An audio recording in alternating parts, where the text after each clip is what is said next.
now. Okay. Hey. Good morning, everyone. Jana and Heather here to chat with you about creating content that converts and why we need to stop telling people to just be authentic, Jana. I am excited to talk about this. We don't have like 4 tips lined up for you today. We're just going to talk about this, and we hope that you enjoy our conversation. What are your thoughts, Jana? Yeah, I have like some pretty spicy opinions about this topic. I'm going to go share the live really quick in my Facebook group while you get started. Okay, cool. Yeah, I'll go on a rant. You can sip your coffee while it's hot. You can share live to the Facebook group.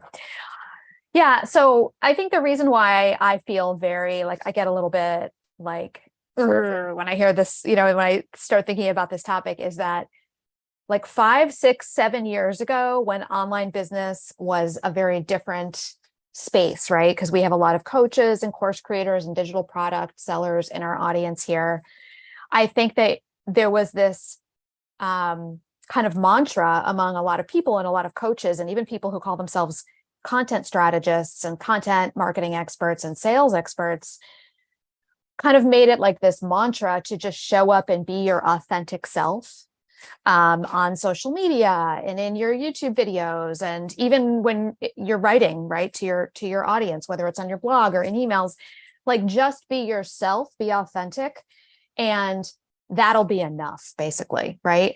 And the thing is like 5 or 6 years ago, for a lot of people, that may have been enough because we didn't have a very crowded space. There were fewer people teaching about things like how to create a digital product and make money doing it, or how to work from your laptop and travel full time, or how to, even in the health space, right, and in the relationship space, there was still a lot of, most people kind of still thought to themselves if they needed support around their health or relationships, dating, they were going to go see someone locally.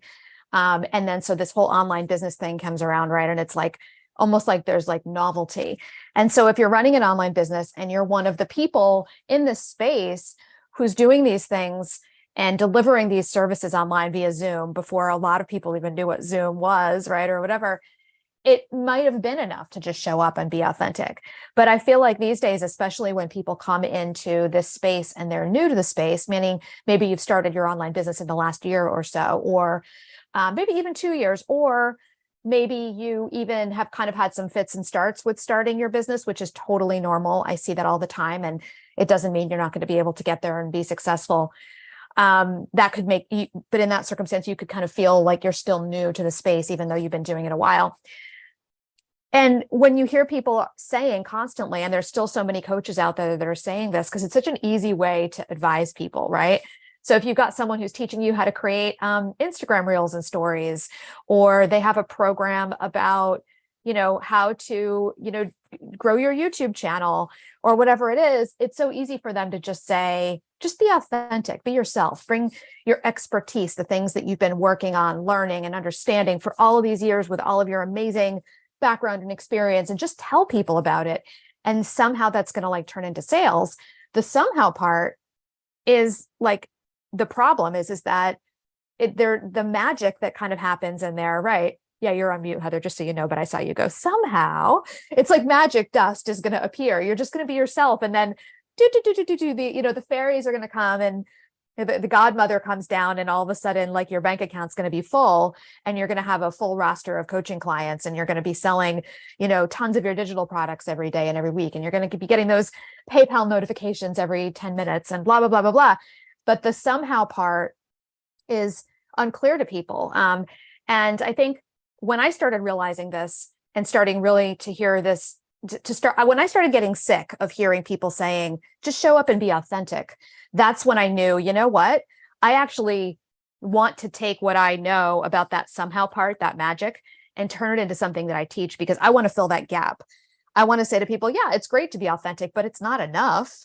And here's what is, like, here's what you do need to do. And the last thing I'll say about it in my little rant, because I know that now we're live in your Facebook group and your coffee is probably cold by the time I'm done with this rant, but is just that there's way too much what's in it for me out there now. And that's normal. It's human nature. I'm not saying it's a problem that people are always looking for what's in it for them, because that's how we're wired as humans to do that, right?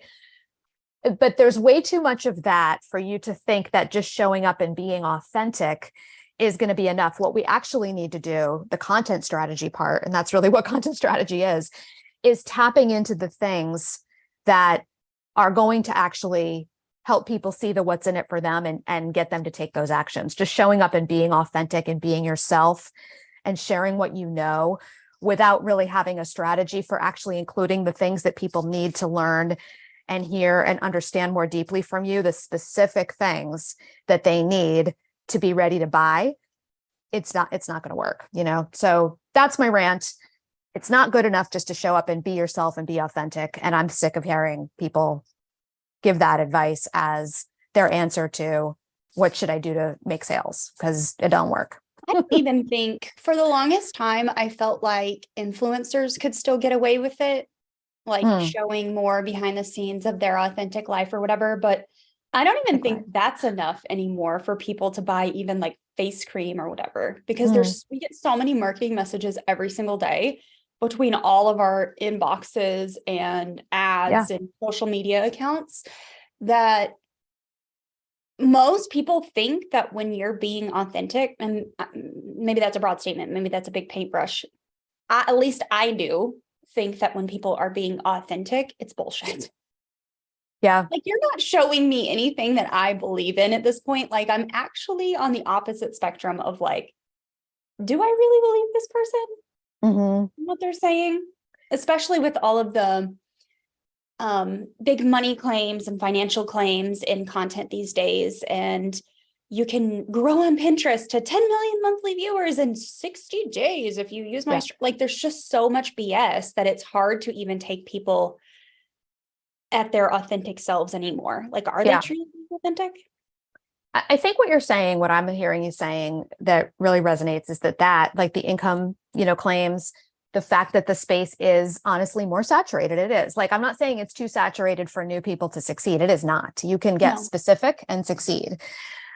But because of the saturation, because of all the income claims, there's other reasons as well that are all feeding into this idea that our consumers in online business have become more discerning.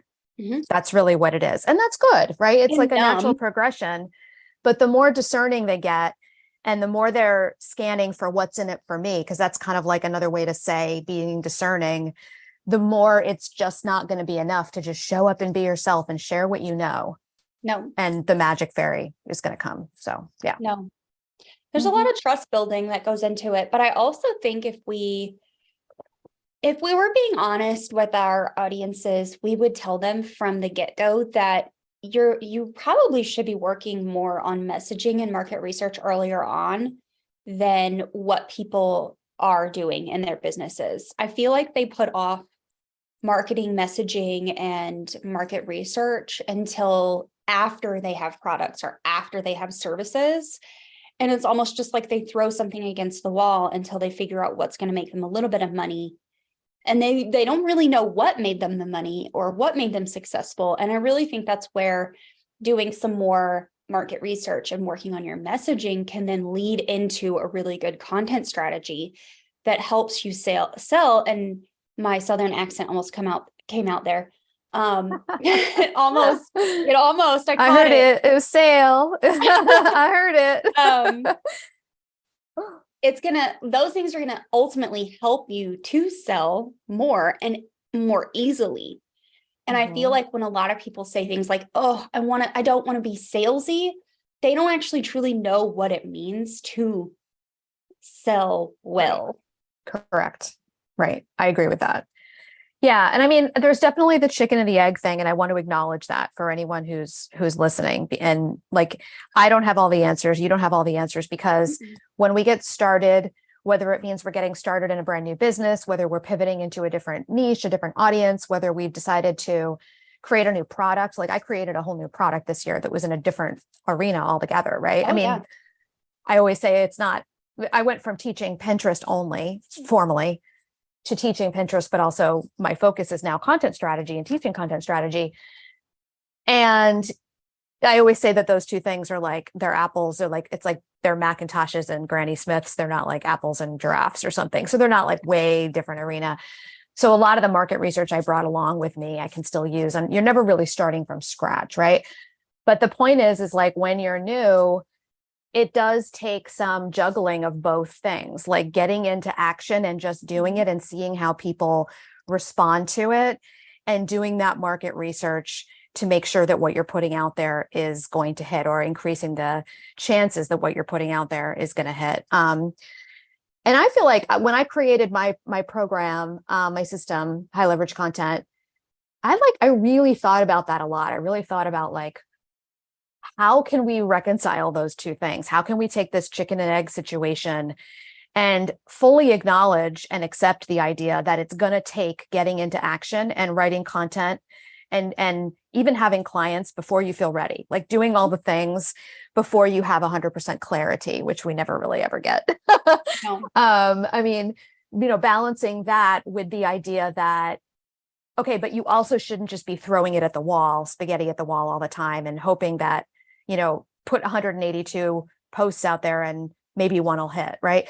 So I really thought a lot about that balance, because it's challenging for people. And I think I'm really happy with like where I landed with the guidance, like creating a system that allows for that experimentation and allows for that getting into action, even if it feels a little messy, but having a system to follow to do it that is at least shortening that learning curve. So shortening that curve that you experience, that we all experience, where you start with not really understanding fully what your audience needs, how your offer fits into it, and then getting to the point where you do. So I wanted to shorten that learning curve, and I think I've done a good job with that. But I just want to acknowledge that that's true, right? That it's like it's not one or the other, right? It's like you have to start messy, but you also don't have to start random, if that makes sense. I posted a thread yesterday or the day before, I can't remember. But I've been thinking about this a lot lately around why I have been successful over the years with not only my content strategy, because people tell me all the time, like even our friend Teresa tells me all the time, like, you're such a content machine and what you put out is quality. It's not just fluff or whatever. And it's taken me a lot of years and a lot of time to figure out a system where I can literally just take a camera and film with a really quick outline. And like the outline took me 20 minutes and the filming takes me 20 minutes. And then I send it off to the video editor to put together. And then I go off and create like the blog outline for my content manager. It's taken me a lot of time to get to the point where I can create high quality content quickly, like you do with your blog. I'm like that with YouTube. So I was thinking about this the other day, and I think it's less, I just threaded it. I think it's less to me about what niche I'm in or, what I'm actually doing, the content that I'm actually creating around. And it's more around the character that I've built over the years of trying and failing and trying and succeeding. And I've been thinking about this a lot lately. And this book came in that I pre-ordered like 4 months ago from Adam Grant called Hidden Potential. And that's exactly what he talks about in the book. Really interesting. About like building character. And I just think that it just makes sense to me. Yeah. Let's create content and fail. Sure. Let's throw some spaghetti at the wall. Sure. But I think if you're in it for the long haul and you really do want to make a good living off creating content online, you have to have strategy and a messaging strategy. Oh yeah. And an offer and sales strategy. There's just so many pieces that you need to learn, but you don't need to learn them all in one go. I do wish earlier on, and I'd love to hear what you have to say about this, but I wish earlier on I would have had like a checklist of like, if you want to succeed in business in 10 years, then you should focus on these 4 things or whatever. Those to me would have been Google SEO, a content strategy, figuring out YouTube marketing, and storytelling. Interesting. Yeah. Because I came into this world with sales already. I had that experience. So some people might not everyone's list is going to be the same because we come to the table with different strengths and weaknesses. Yeah, mine would definitely be different than that. Yeah. Which is interesting because you and I have similar values, but mine would still be different. And yeah, I think one of the reasons mine would be different is because the platforms and the strategies that we, even though we have similar values, the platforms and the strategies that we've chosen based on what we enjoy are different. Yeah. And so one of the things I was hearing you saying about, you know, creating YouTube videos quickly, and you kind of went through like your quick process of, you know, what you do, you spend 20 minutes outlining, which right away, there's a voice in my head immediately saying, well, that's why, because she plans it first. Like she has a plan, you know, and she's not just like starting without a plan. And then you like right here on a sticky note. Right. Hey, it's a plan. If it's on the sticky note, you know, as long as it's there, it's a plan wherever it's written. It could be written on a napkin and lipstick, and it's a plan. But, and then you spend the 20 minutes filming, and then, you know, you kind of walked us through that process. It also reminds me a little bit about like Greg McGowan and essentialism, which is that you've been doing YouTube now for so long that you not only know, the steps that you need to follow, and you've gotten good and fast at them.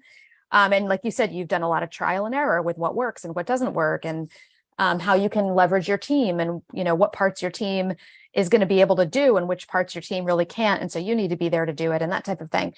And then you also have gotten in that process really good at the actual, like it's almost second nature for you to include the things in your content that you know people need to move closer to the buy button. Like, you know what those are now, naturally. And so you don't have to sit down and like consciously think about that anymore, because you've incorporated into your process. And I have too, you know, in my processes.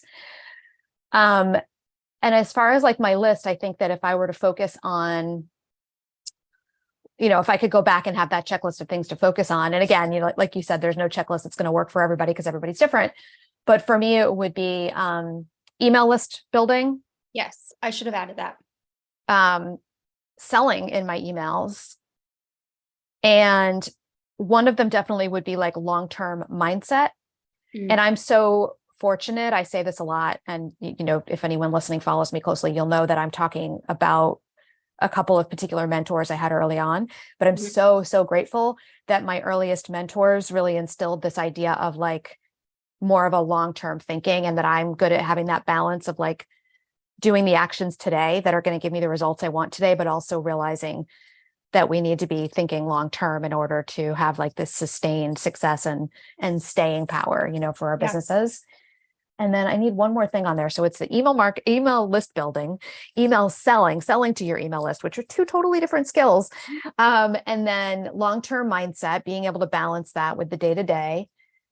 And then I don't know what the fourth one would be. I have to think about it.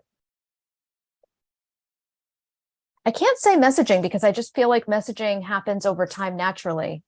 It's not something that I feel like you can just like check the box on when you're first starting, you know? No, I don't either. And I think I haven't taken any specific, like, this is how you create messaging.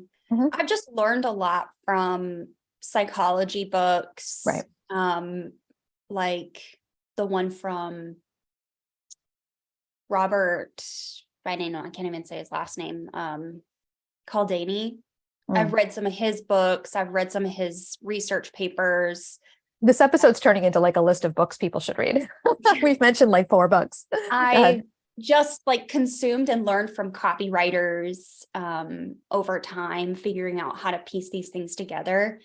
And so that's not something that I've really sought out to learn. Things that I've sought out recently to learn, though, is email marketing and selling an email. And that is something that I would definitely have added to my list a lot sooner. I did start list building from the beginning. Yeah, and I have had people on my list forever, and that have been there forever. But just one of my newest membership members just told me yesterday, she joined 2 days ago, came to a live call yesterday, that she joined my email list like 4 months ago and has been opening all my emails and reading all my emails. But she wasn't quite ready to buy from me, even though she knew she wanted to months ago. Yeah. So just like keeping that in mind. Right. Exactly. That it takes time sometimes. There are all types of people. There are people who are quick starts, and there are people who take their time. And there are people who, are quick starts and get into action right away. And there are people who are quick starts, but also take their time getting into action. Like there's literally all different kinds of people, takes all kinds. And so it makes sense that some people will get on your list and buy right away, and other people will wait a little bit and, kind of bide their time. And they need to hear those messages, those things that I call the content pillars, that are the things that humans just naturally need to hear and learn and understand more deeply to be ready to buy.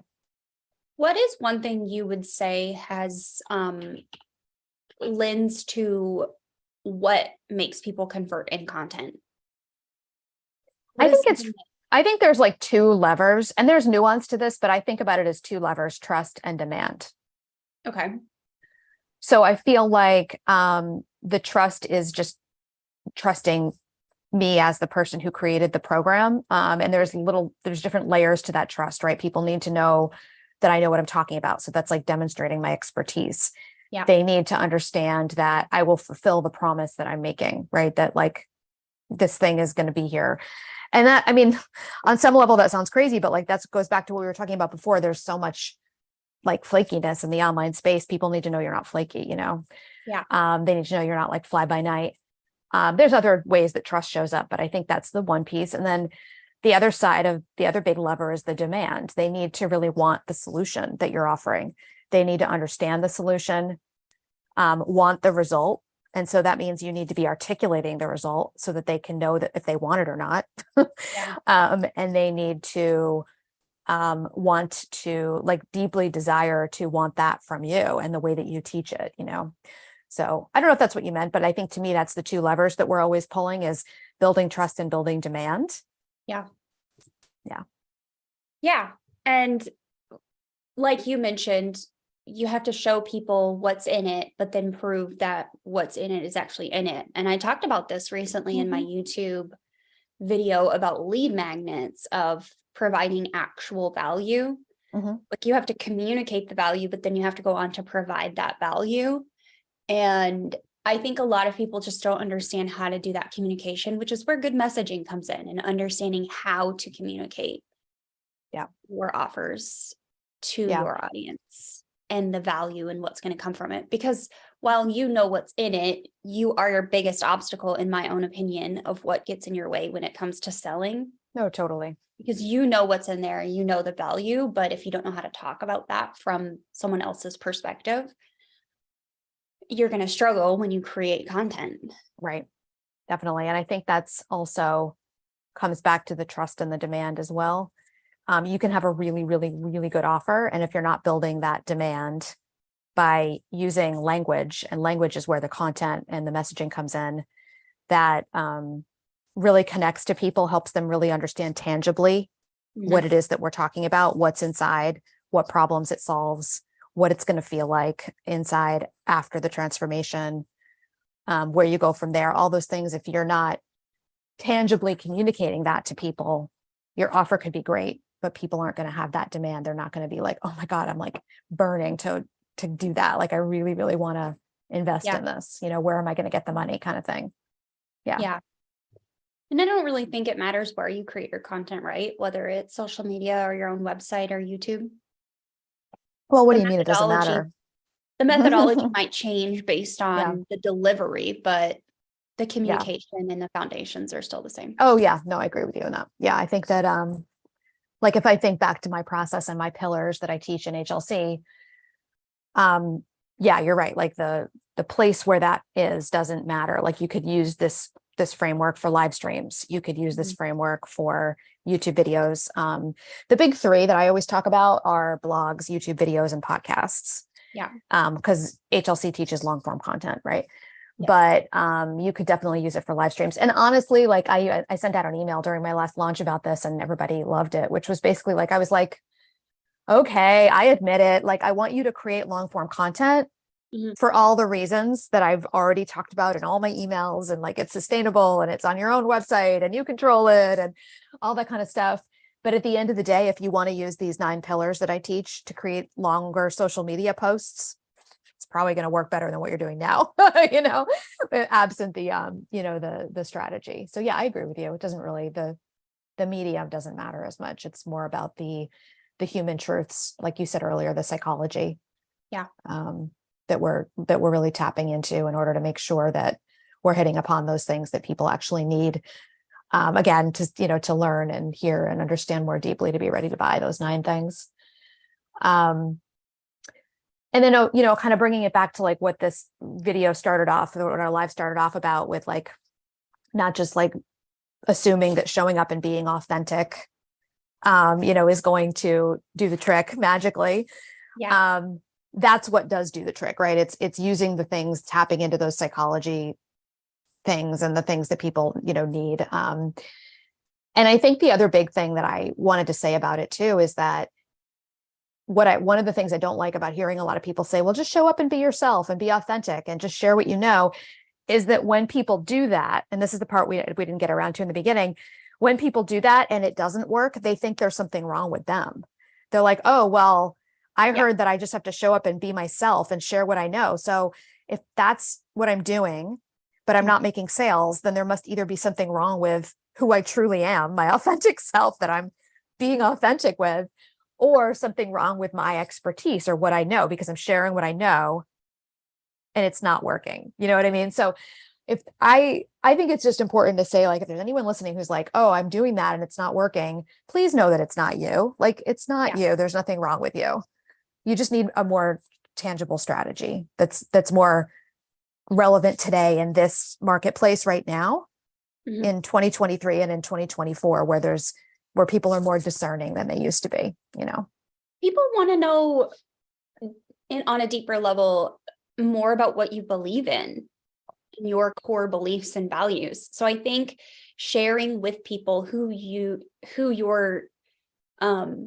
character, like what your character is made up of, because there is a difference between your personality and your character. It's not the same thing. And a lot of people, I feel like, might think that those two are the same. They're not. But showing people who you are and your character and your values and weaving that through, I feel like that's what a lot of these coaches who do say just show up and be yourself or show up and be authentic are trying to say. Correct. But that's not how it comes off. Because you said it, you have to weave it in, but what are you weaving it into? That's the thing. Like, what are the main messages? I believe there's 9 of them. That's why I teach it that way. But like if you're going to show up and infuse your personality, your values, what was the other word you used? Your character, and show those things. And that's the being authentic part. If you're going to infuse that into all of the different touch points in your content, that's great. But what are those touch points? What is that content? And that's the gap that has been missing. I think, for a lot of people, when you're listening to a coach who tells you to show up and be authentic, but isn't giving you the rest of the story, And by the way, there's plenty of people out there who are giving the rest of the story. Like, it's not like most people out there are just saying one thing and, assuming that that's all it is. But I definitely still see there are some people out there who are just saying be authentic, but they're not covering the rest of what is needed. Right. So. Because we could come to a Facebook Live and be our authentic selves and talk about laundry soap.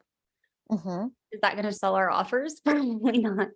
Yeah. I think I could probably sell some stuff on Amazon through affiliate links. Maybe. Right. But that's not going to pay my bills. Make 13 cents and I can put that towards your mortgage payment. And I mean, that's like, it reminds me of I have a framework inside HLC that's ARE. A is for alignment. And like, that's one of the things that people make the mistake with, is they're creating a lot of content that's not really aligned with their offers. Like, it's about stuff that their offers that have really very little to do with their offers, or even if it has something to do with their offers, it's a reach. You know what I mean? It's like, they're like, I want to talk about laundry soap today. That might be a little extreme an example, and somehow I'm going to like relate it back to like, my paid offer. Like, I don't know. Maybe that's not the best thing to talk about today. Well, let's come up with some better things that are more closely related to your offer. I do think that I feel like people are they share way too much about things that are not their offers, or they're afraid to share anything outside of their offers at all. And then they don't actually end up showing up. And I know I've actually had this issue in the past where I don't know what messaging to use on Instagram, for example, to get people excited joining my email list and, getting into the academy. So I only share, and I still do this, but it's because my sales come from elsewhere and I don't need them to come from Instagram, that I show up and talk about my plants or what's going on in my office or, other things, updates that Pinterest is making and stuff like that. But it's not necessarily always about my offer. And I feel like people sometimes they don't know what to share and they get caught up in, oh no, there's two old ladies walking up to my door right now with a Bible and I'm going to have to scare them away. Just give me a second. Okay. Is it your front door or the door of your my office? That's so weird. Your little office shack. What do we call it again? What's that word? I don't know if there's anyone listening to our live stream, but what's that word that we use to describe someone's office? Oh, shoffice, I guess is what Heather was calling it. Her shed office, shoffice. What am I going to do to entertain everyone while Heather's gone?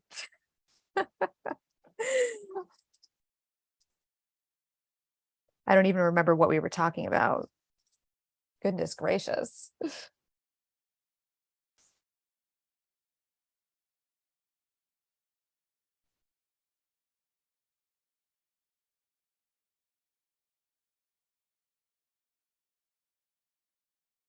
think we were talking about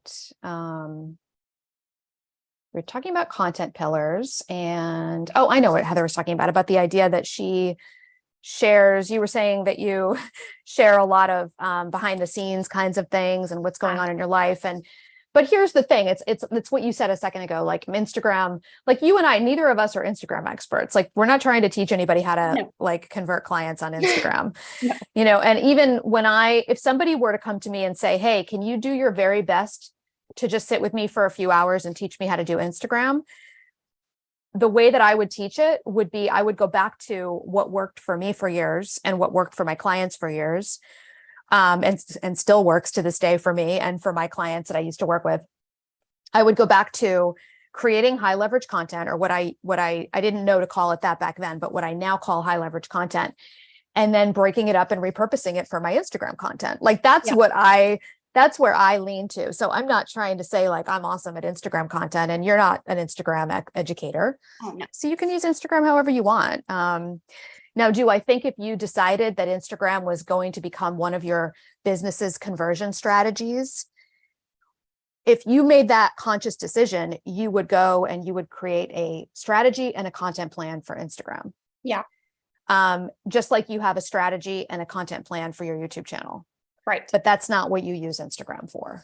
Right. So, and you don't catch me creating YouTube videos on, building my shed. Like I shared the behind the scenes of that on Instagram, but well, I didn't share that on the place where I do business. Right, exactly. And also though, like even in HLC, like I'm a hard ass when it comes to like, no, listen, like stop creating content that's all about, I think I wrote in an email the other day, like there's a problem if all of your like followers know your dog's name, but they don't know the name of your offer. Like that's a problem, right? And I got so much heat for that too. People are like, I love dog pictures. Like I'm going to post my dog and I don't care. And I'm like, listen, I post my dog. I love your dog. Like I want to reach through the lens and rub your dog's belly. Like I love your dog, but all I'm saying is that like, okay, so all of this to say, what I'm trying to say is that I'm a hard ass, but even me, hard ass HLC Jana, I still make room for the fact that 10%, even 20% if you really want it to, of your content on any platform, even your main platforms, I think it's okay if 10% of your content is just for fun. Yeah. But not most people, but a lot of people, the problem that they have is that they've reversed that. It's 80% fun, and every once in a while they sprinkle in a little bit about their offer. And that's when you end up, having this problem where people know that, your dog's name, but not your offer's name. Right. So it's just a question. Like if you had a video on YouTube about your shed process, that's cool. Like it adds that, that personality, that character, but I don't ever expect that it would exceed 10, of the content on your channel, because that's not what you're using your channel for. No. Yeah. Not at all. So. So with all of this being said today, we think you should ignore the advice that tells you to just be authentic. Right. And we think that you should join Jana's email list where she talks about these things. And because even though I just talked about it for a whole whatever, there's more to say. There's always more to say when it comes to Jana. Do not let her fool you. I don't think anyone's fooled. I think everyone knows I have a lot to say. No, but Jana's emails are really good. And I am also inspired by them. Oh, thank you. Thank you so much. That's so sweet. Yeah, so I agree. I mean, I think that that's the bottom line. And we're not saying like, don't be authentic. We're just saying like, that's not a content strategy, right? If you need a content strategy, my email list is going to be definitely a great place to start learning how to put one together for yourself. And underneath about my blog post, what is a content strategy? That would probably be a good one for people who are listening and are like, okay, I get it, Jana and Heather. I'm not just going to try to show up and be authentic and expect the magic dust. What's next? That blog post would be a good place to go. And I know you teach about content strategy in your membership too. More from the SEO perspective. So like figuring out what keywords you can rank for. So it's very, I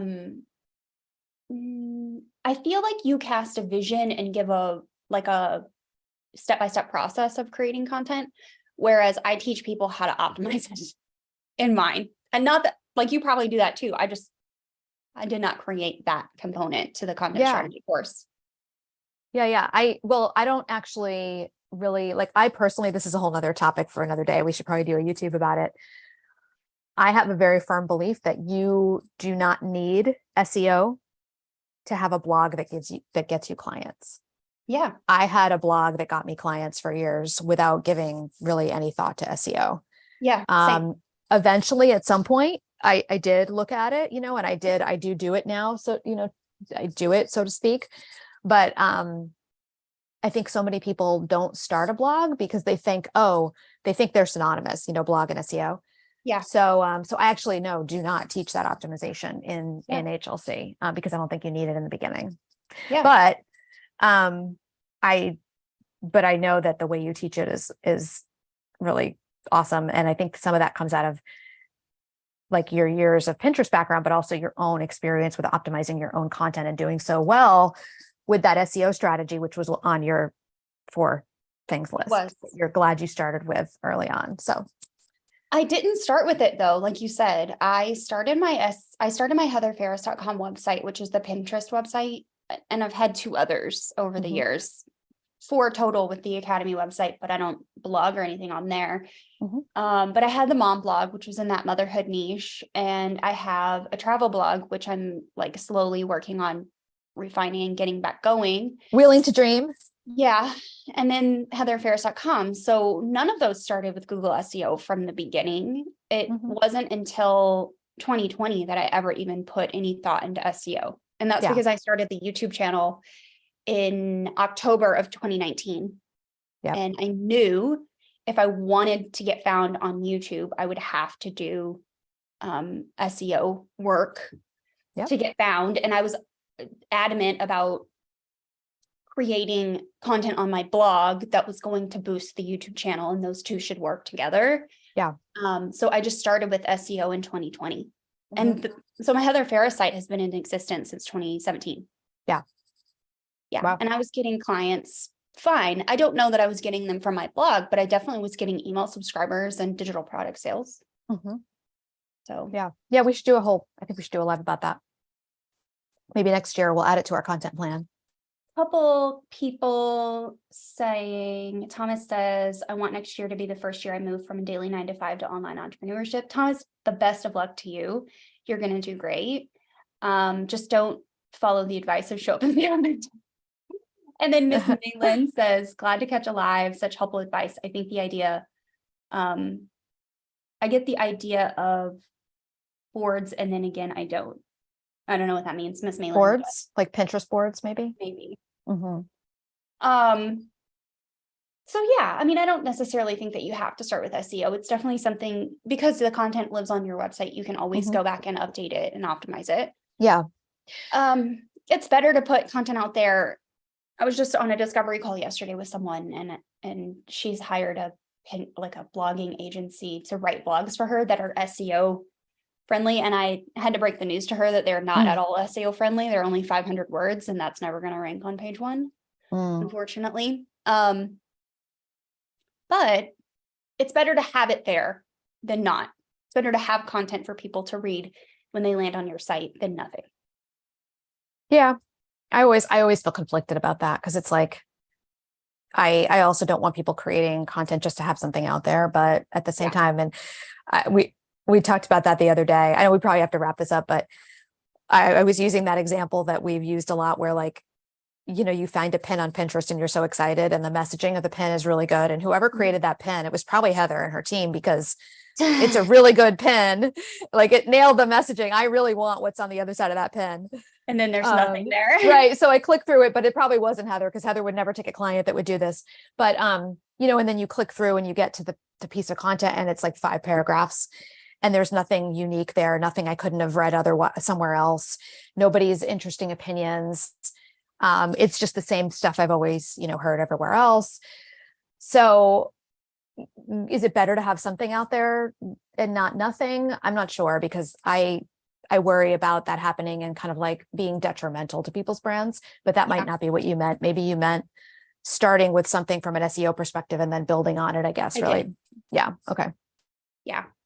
Yeah. Because the client I was looking at, I was talking to yesterday, has blog posts that are like 500 to 600 words that are like, how to decorate your living room with leather couches. And it was good. It was good advice, but I think it could be meatier and rank better on Google if it were longer and had more examples and more photos, and not just, 500 words about using these different aspects or whatever, Yeah. Well, one strategy, and I'm sure you've already advised her this, but is like, have that blog post written by someone in an SEO friendly way, but then she should go in and spend a couple hours fleshing it out and adding her own opinions and her own examples. And and then once she does that, it should probably, it'll hopefully get to around 1,500, 2,000 words, just by nature of the fact that she's adding her own unique stuff to it that isn't going to be found somewhere else on the internet. Right. Yeah. So anyway, that's a whole other conversation, right? Makes me think of Google and EEAT. EEAT. We could totally talk about sometime.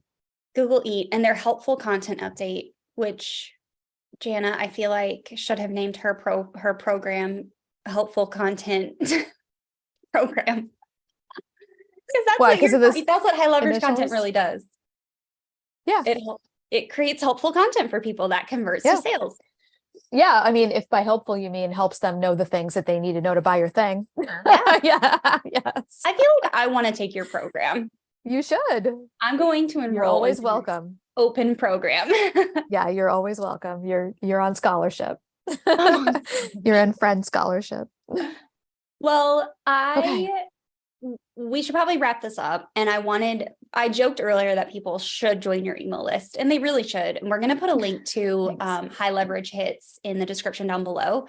I don't know what's going on here, but I've got a bit of a rash going on. So we're going to put high leverage hits in the description down below, and Jana's blog post on how to create a content strategy. That's the blog post, right? It's what is a content strategy? What is a content strategy? Perfect. Because honestly, a lot of people here are like, oh, you have to have a strategy for your content, otherwise it won't convert. And people are like, okay, wait, what's that?